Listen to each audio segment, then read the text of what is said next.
Hey guys, this is Brad. Just wanted to take a minute to thank you, the listener, for listening and proving you have a growth mindset. Our mission is to curate information from the top influencers around the world. We provide you with real, actionable steps on how to improve in any and every area of your life. Whether you're an entrepreneur, C-suite executive, or just starting your journey of self-development, professional development is all about growth. And you know, if you're not growing, you're dying. If you enjoy this content, please help us by liking, sharing, and subscribing. Here we go. Hey, what is up, everybody? Today is Wednesday, August 4th, and it is just Bobby and I today. What's up, man? How's it going? It's going pretty good. Been really fucking busy. That's a good thing. Busy's good. Yeah, for sure, man. How about you? Good, real good. We've been hammering out some parts. I went on a vacation 2 weeks ago, and last week was like kind of a catch-up week, and then this week was like, shit, we got a lot more to do. So been pumping out 2 big quotes the last 2 days, which hoping to get. They're like recurring jobs, which I'm always after. It's like wear items for another tooling company.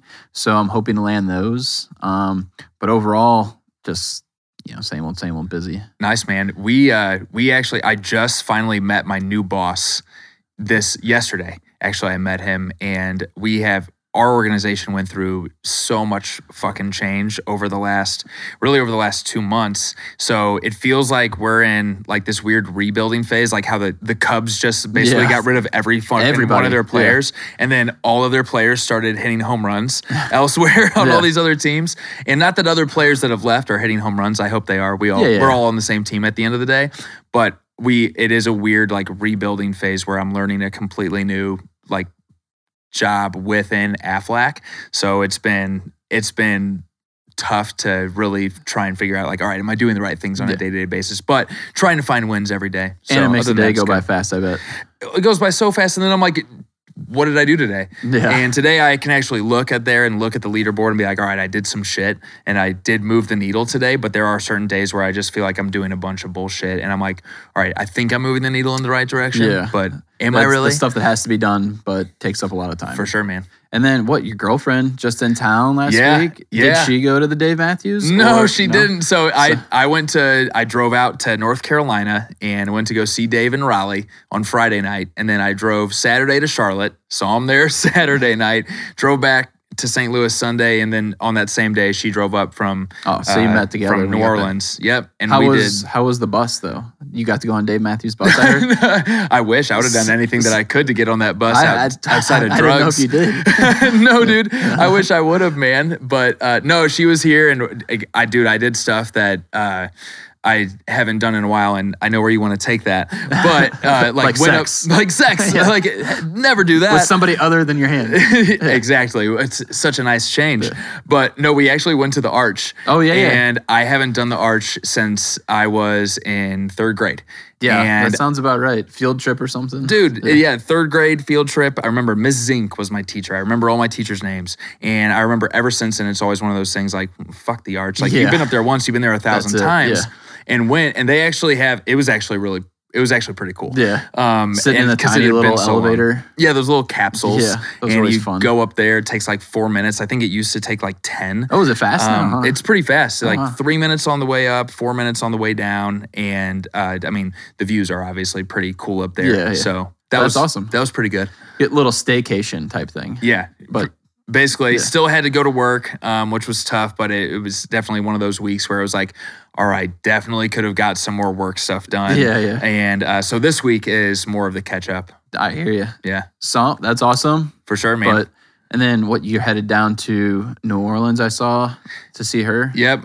Wait, I have a question. Have the families met or anything? So the families have not met, but she has met my family. Okay. And I've met hers. Okay. So, and that was the first trip to New Orleans. I guess that's more what I was thinking. Like, have you met? Yeah. It'd be weird if your parents already met.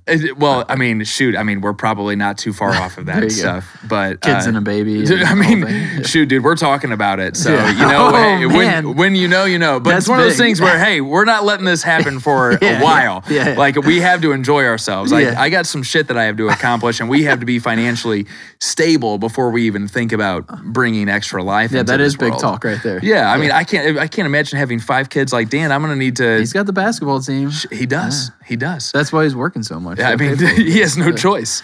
Like you said, or he said it before. Have a kid, you'll find your purpose. That's true. Very and true. I got to start working like that. So, hey guys, today what we're going to talk about is basically employees, being a leader of them, when to recognize a good hire, a good employee, and when is it time to kind of, cut the cord on some of these guys when it's time to move on from them. When are they not benefiting you anymore? So, do you have any quotes, Bobby? Yeah, so I have a quote from Steve Jobs, actually, and this quote is, "Great things in business are never done by one person. They're done by a team of people."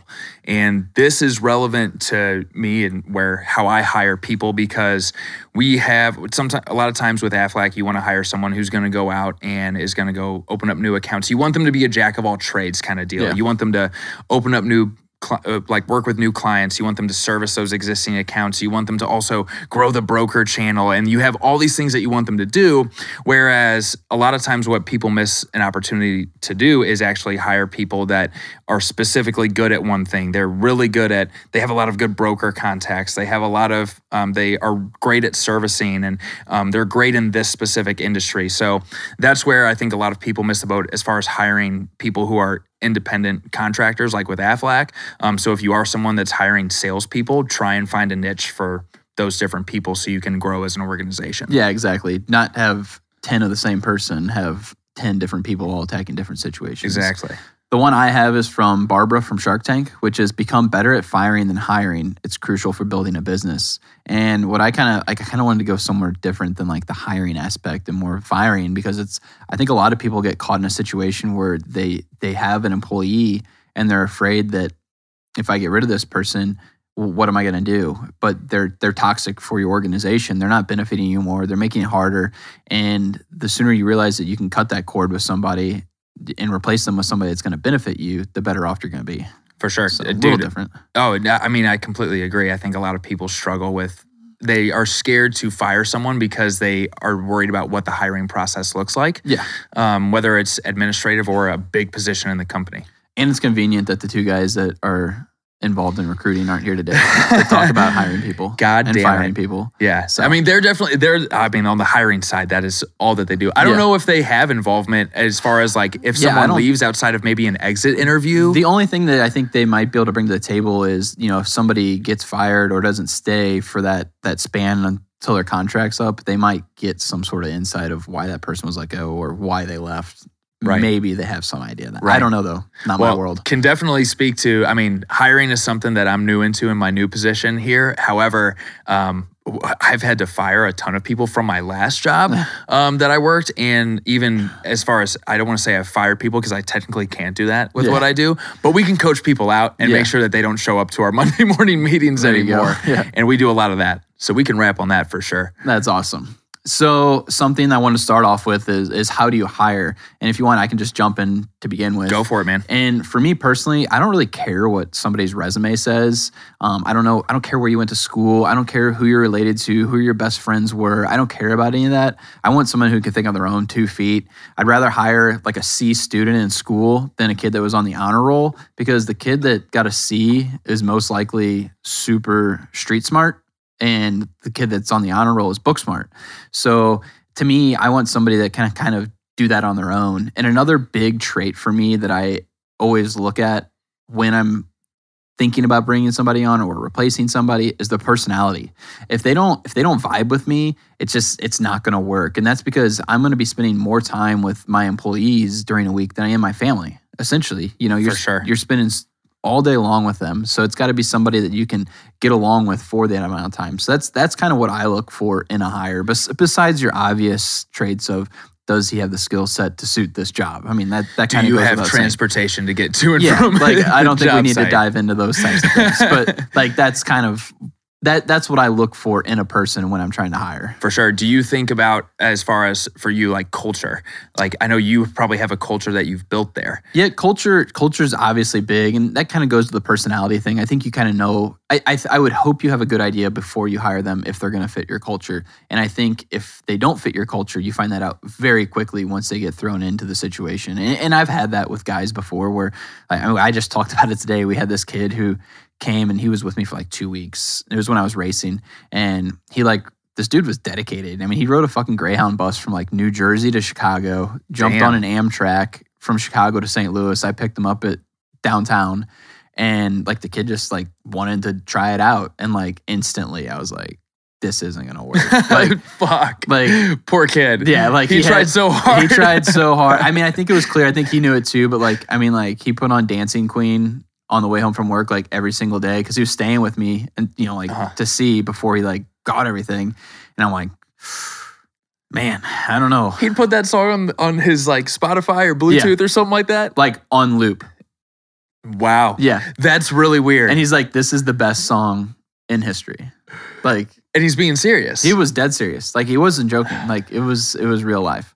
So like, that was a situation where like, obviously this isn't going to work. Like, we just talked about it today. I was telling my two guys and my dad about it. Like, it was a good time for sure. Do you do research on your people, like social media? Obviously, social media is big with hiring.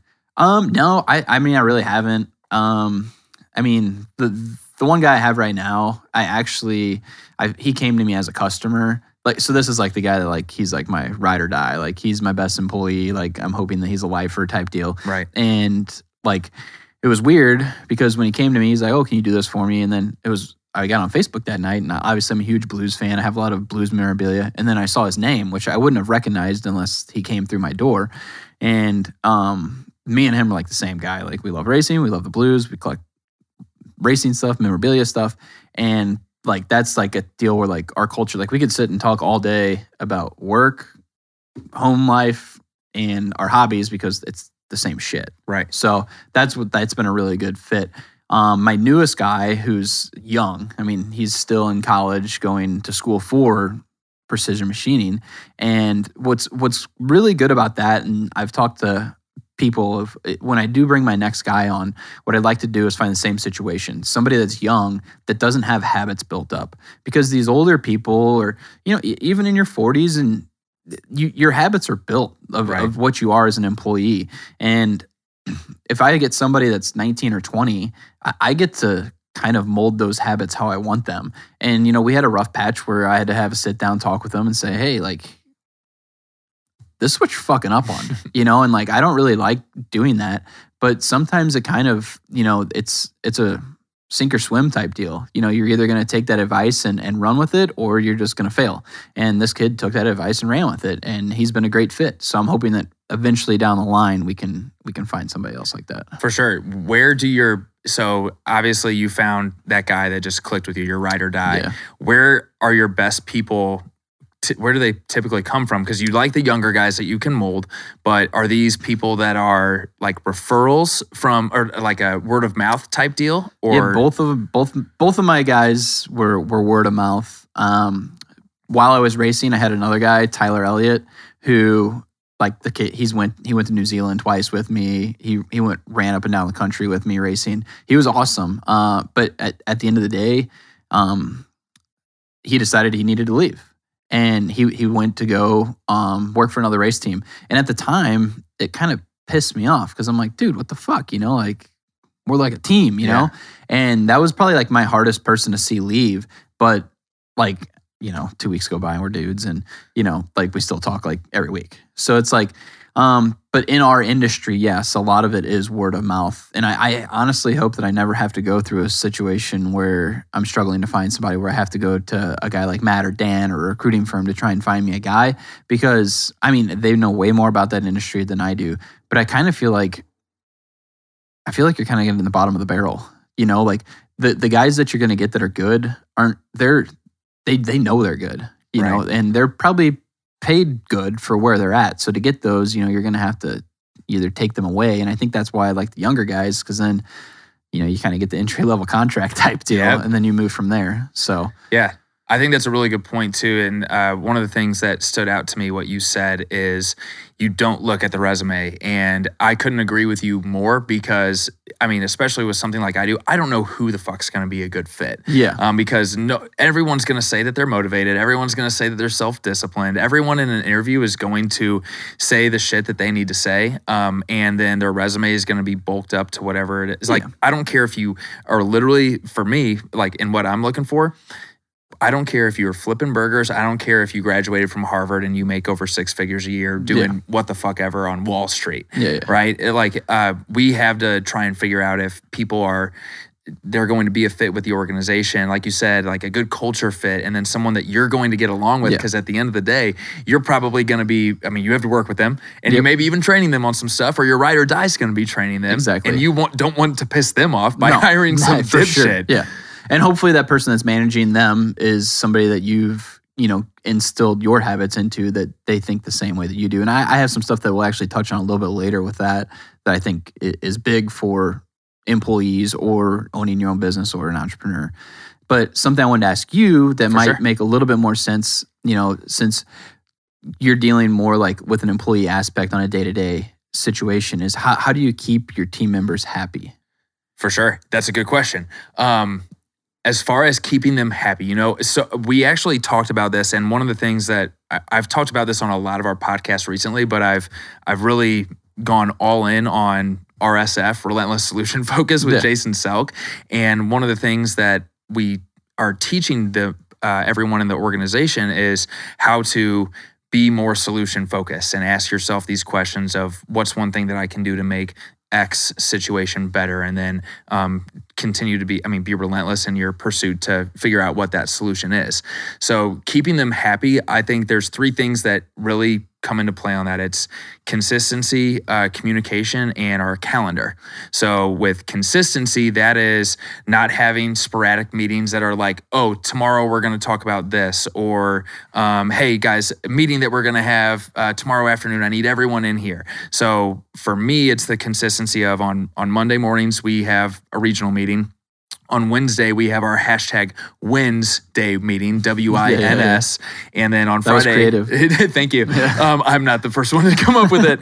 And then I haven't heard this one before, but we call it our follow-up Friday, or FU Friday. Oh, there we go. And the idea is we get people into the office and we have them start their day there. And that's one of the hardest parts of these people who are coming into career with Aflac, is they don't have any structure. They're used to going into a W-2 job where if you have a new hire, you're going to have, here's what you're going to do from your orientation, 8 to 9. Here's what you're going to do from 9 to 11. You're going to take a lunch from this time to this time. If you want to work through it and bust ass, like, props, Brad's going to like you more.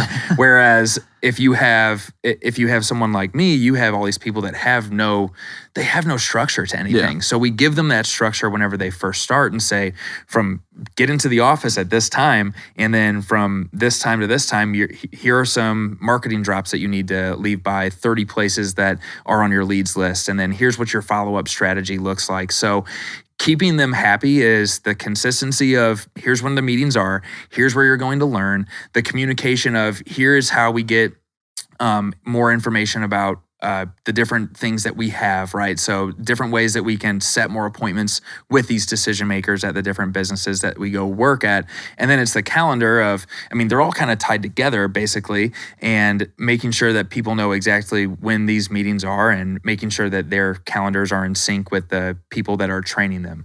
So those are the 3 big things that promote culture. And if we have those 3 things, we have culture and we'll have happier people. That's awesome. And then when I didn't know what was going on with today, as far as if we're having a podcast, because everybody started canceling and then calendar invites got canceled. I reached out to somebody. I was like, hey, if this falls through, do you want to come on today? And they said, hey, I can't do it, but something I want you to talk about keeping your employees happy was personality management. And it was something that I obviously didn't think about it until he said it. But what was interesting about it is I kind of realized that I already do that. Everybody has their own personality. Everybody acts different. And when you're with these people every single day, you start to realize when he walks through the door, you can see that look on his face that he's had a bad morning. And it's like, okay, well, I need to recognize this. And what can I do to improve that mood? And then if he comes in and he has that excited face, on, when he walks through the door, how can I keep that going? And that's something that I've realized that before I probably would have clammed up and I wouldn't have like even looked at the situation. I would have just sat back and been like, okay, well, he'll get over it. But like now I realize like if I can flip that situation quicker, what excites him? What's going to get him motivated? And then you dig into it. You're going to get more out of your employee, because it was like Dan said last week. He said like, one of his team members was like, you could tell he was just done by 2:30, and Dan's like, oh, well, just get out of here. And it's like, well, that's good. But then like, you're kind of putting that habit in them like, well, I'm having a shit day, I'm just going to go home. Right. Instead of like, well, how can we improve that situation to where you are going to still benefit me as an employee today? And another thing that I do that I don't even know if it works, but I try and make a point of it every single day is I'm obviously the last one there every day, except for like weird days where maybe a podcast is early. But I always, when they're leaving, I tell them thank you every single day. And I don't think, and I only have 2 guys, so it's not hard to say thank you to 2 guys. Right. But I still make it a point every single day to say thank you, see you tomorrow. And I feel like most people don't realize how much a thank you means, because, people like feeling appreciated.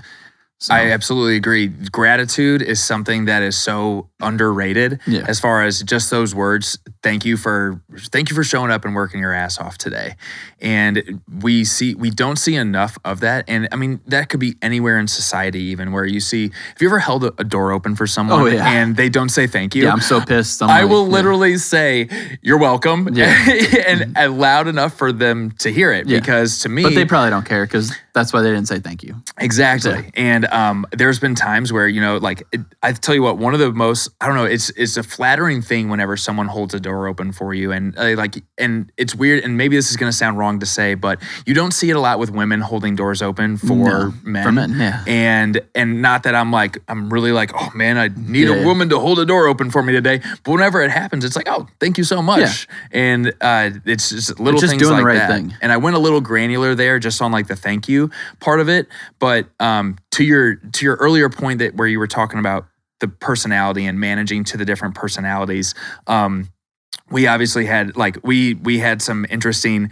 conversations over these past couple weeks as a podcast team. And one of the things, like, Dan left me a voicemail and was like, hey man, like, one of the things that like just is crazy to me is that you can be like this happy, like go lucky guy all the time. And, it's not always the way that I feel, but it's the way that you show up. Yeah. And if I do have someone that walks into my office or into our like front door into the admin area, if they see someone like me who's in a pissed off mood, they're most likely that's going to rub off bad on them. Like this morning we had our hashtag Wednesday meeting this morning, and they win. And we had some people come in, and they were pretty like, I mean, it was 8 a.m., right? They're like, oh, I'm here for a meeting. I had to get dressed, like coming out of COVID world where I could just flip-flops and sweatpants every single morning. And I just brought a ton of energy to the conversation and got excited about what we were going over, which was literally calendar, is how to manage your fucking calendar, which seems so fucking simple, but breaking it down to them and showing them how easy it is and how little they actually have to work in order to make a certain amount of money, that excited them. And I had a smile on the whole time, and I wish there were more people that showed up. We probably had a crowd of about 15 folks, but managing to those different personalities and just being like and you want it to be real, right? You can't have it just be like, all right, we're gonna do a bunch of Ric Flairs, like 2 claps and a Ric Flair kind of shit, like actually bring some legitimacy and validity to the conversation that you're about to have.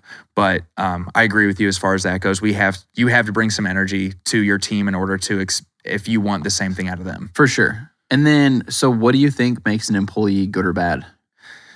Oh man, it's so hard to like just be like, oh, good employee or bad employee.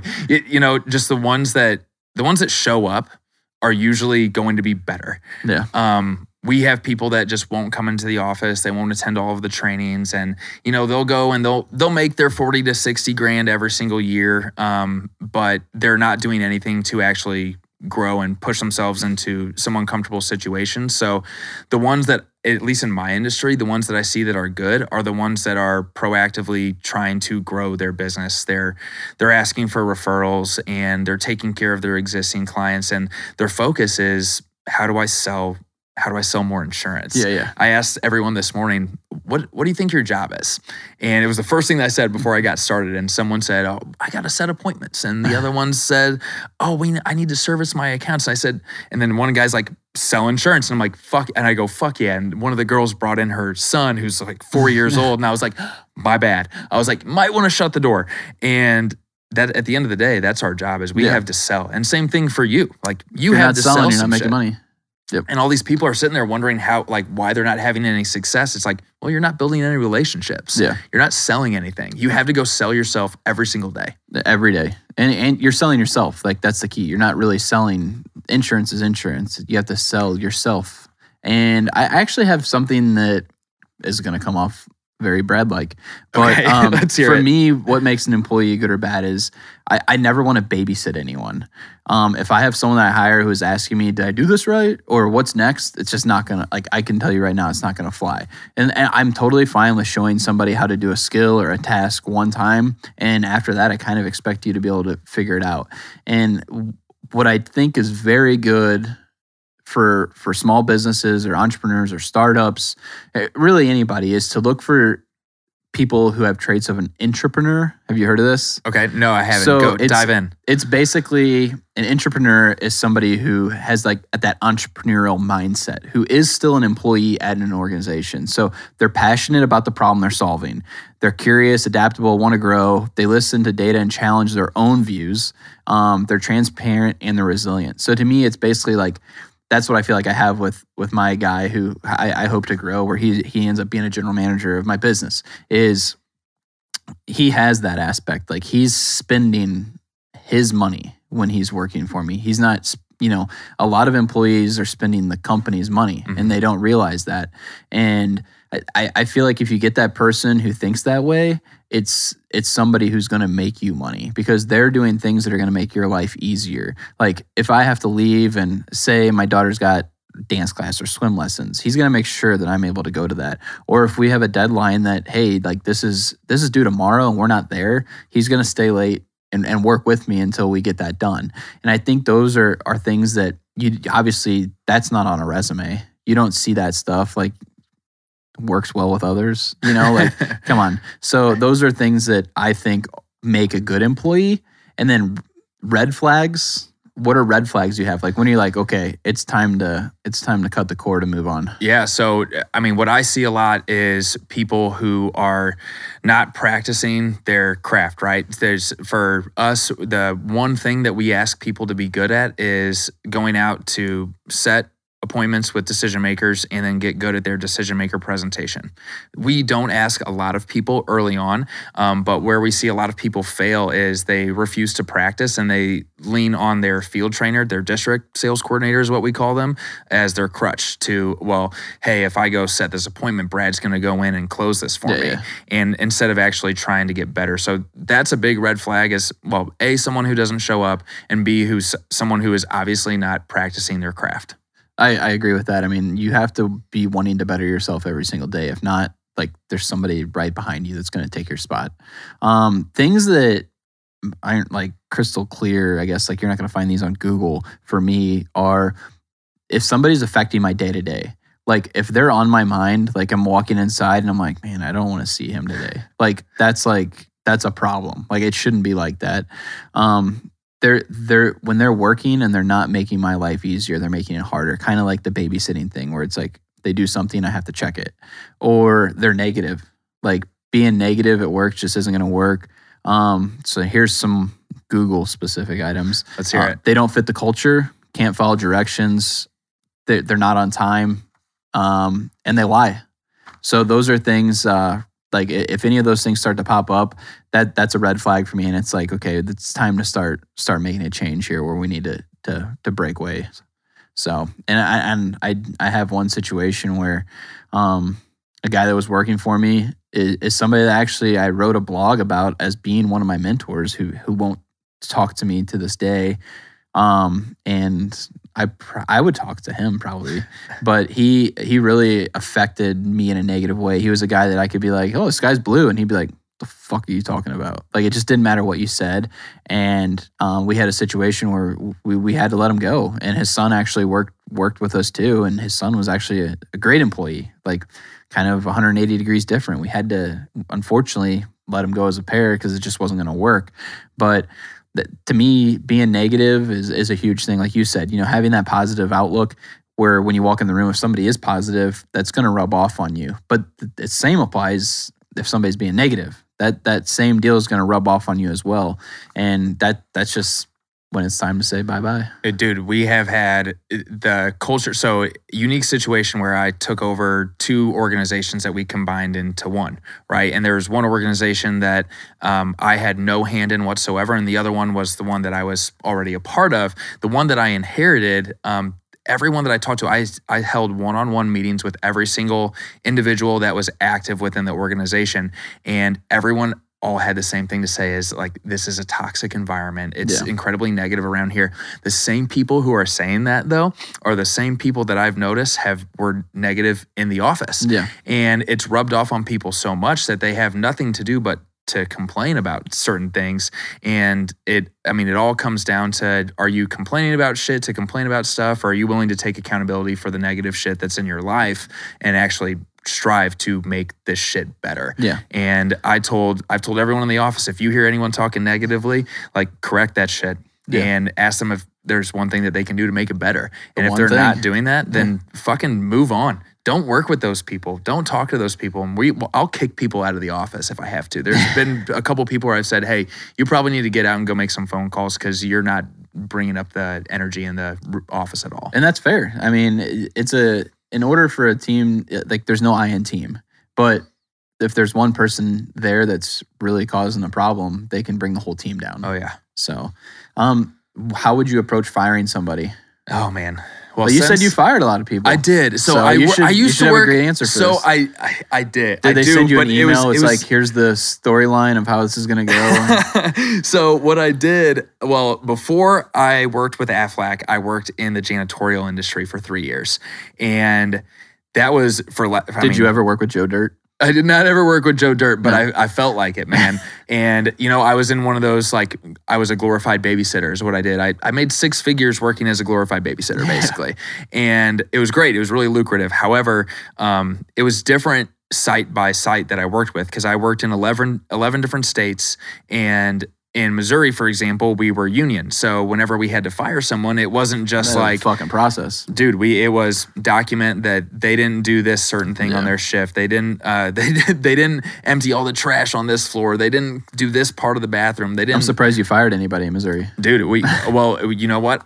I'll say this, and this is kind of sad, but I got really good at making sure that I had all the fucking documentation that I need to get rid of the people that I needed to get rid of, which that was a big reason why I got out of it. But whenever it came down to firing someone in Missouri, here I had to document all that, and that's something that you should have to do no matter what, whether it's union or not, because if you end up having to pay, you might have to pay unemployment. Yeah. If someone files for unemployment, that doesn't just come from anywhere. Yeah. As a business owner, you fucking take that on, and so that was one thing that was really important. Is really important for anyone listening to this who has a small business, is you have to document all the shit that they did wrong, because if it looks like you unlawfully fired someone, then you're going to end up being the one that pays for that. So how about you? Because you've probably had to fire a few people. Actually, we've only fired the one guy I talked about. Just that one guy? Yeah, usually they quit. Fair enough. Can't handle the heat most of the time. No unemployment there for those people. Nope, can't get that if you quit. Nope. So for me, it's just as quick as possible. Just got to rip that fucking Band-Aid. Often, like I said this earlier, people put off firing because they're scared they can't find a replacement, but here comes the Brad asshole remark. Let's go. Everyone is always replaceable. Like, literally, no matter how good of a person you have, there is another one of those people out there. And like, that is an asshole thing to say, but it's the truth. And I think a lot of employees get comfortable, and I think a lot of business owners get in that situation where they're like, oh, well, I can't find anybody to replace them. Well, no, you fucking can. You might have to work a little bit to find that person, but everybody is replaceable. And I think the sooner you start to realize that, the better it is, which kind of goes against like the culture thing that I said earlier. But in order to really thrive, you can't just sit on somebody because of the situation. I think it goes hand in hand really with that too. Like, I mean, even though it's like maybe this isn't right for culture, but maybe they're going to turn into something that's toxic and negative that actually will bring the rest of your people down. So whenever it comes to like firing people quick, I think that's an awesome idea. Like we find out really early on, at least with what I do now, if they're going to be a good fit or not. And those people, we try and coach them out of this pretty quickly because we have what we call a 10-day CDI, which is like just a career development interview. And we do it quick because we want to know what their first 2 You're going to know right then if like. they're going to get it done or not. Are you out setting appointments? Yeah. And if you actually are spending that time out in the field with your trainer and you're not making this happen, is it because you didn't come ready with a list? Is it because you had an excuse for why you couldn't show up? We'll find out really quickly if someone's going to fail. And then I have one question that I kind of want to end the podcast on, at least for this specific topic, is would you ever rehire a fire? We have. There's been times, well, I'll say this with the janitorial company, right? Now, there's been times where the union had to bring them back after an investigation, after an initial fire, and we tried to work with those people. But we have also had people that have left Aflac that have come back, and there's been times where they were under different leadership, right? A different field trainer that may not have worked with their personality and they didn't jive. So I don't have like beautiful examples of exactly what that looks like, but there have been times where we brought people back, and sometimes under the right leadership they've excelled, and if they haven't, it's usually because it's their own fault, and we probably should not have brought them back. But I like to believe in giving people second chances. Yeah. In certain situations, there's times where it's just like, nope, that's it. Like, no more. You're completely cut off, whether that be like personal or professional. But I don't know. How about you? I am the opposite way. I think if you've gotten fired, I'm never bringing you back. There was a reason you were fired. There's a reason you're let go. Whatever may have happened, that you think that, they leave and they think they can come back and they're a changed person, which maybe they are. Maybe they did do that. But I would hope in that time that I've found somebody to replace them. That's better. So I'm not going to invest in a project, if that makes sense. So for me, I'm a no on that one all the way across the board. Fair enough, man. If somebody goes and thinks the grass is greener somewhere else too, like they quit, it would be really hard for me to bring them back because I'd feel like they were kind of a traitor. Like if they went to a competitor, they went somewhere else chasing the money, it would be hard for me to bring them back unless I knew they were a good fit. Right. They'd have to show some significant value. There'd have to be some sort of relationship there, or that they're a top tier talent in order to justify that. Exactly. So yeah, we covered a lot there for whipping this bad boy up without Matt's help. Sorry, Matt, we don't need you. Yeah, he's not going to listen. We don't need these recruiters. Yeah. So that was a good one. You got anything else you want to end on? No, man. I think that's it. I think for a lot of these small business owners, one of the things that I'll just say that would probably make sense, and we kind of touched on it earlier on, is, I mean, you have so much that you have to do with your job, and you have found ways to outsource that. I think that's a big thing that a lot of people have to think on. And it kind of goes back to something that you guys talked about on the Compound Effect podcast and one of our recent posts here this past week with the 4 burners theory. One of the things that they talked about there is outsourcing the different work that you have to get done. Now, you might trust yourself to get that work done more so than someone else. Yeah. But if it is that work that is like that $10 to $15 an hour work where you're worth $100 to, Dan would say $500 an hour, right? And you probably would too. Then it's probably best to find a way to outsource some of those different things. And what you need to do is you need to really look into seriously hiring someone. Yeah, I agree 100% with that. And I actually had that wrote down. Not outsourcing, but delegating. Mm-hmm. I think that, and I think what's good about that is like the entrepreneur that I talked about earlier. I think those are the type of people that you have in your organization that can look at you as a boss or a business owner and say, hey, Bobby, I think we need somebody for this because I can tell that you're spending too much time working on this, but you don't need to be doing that. Because as a business owner, you're not really thinking about that as much. You just know it needs to be done. And then if somebody in your organization can see that, whether they take on that role or they give you the benefits of, hey, this is why we need to bring another person on so they can do this task for you. And this is the value that it's going to bring. I think that's super important. And that Absolutely. would make a good employee. Obviously. For sure, man. You need those creative types to help your business run even better and not just you. Exactly. Cool, man. Well, that's all I got. That's all I got. So deuces, everybody. Awesome. We will see you next week. Later.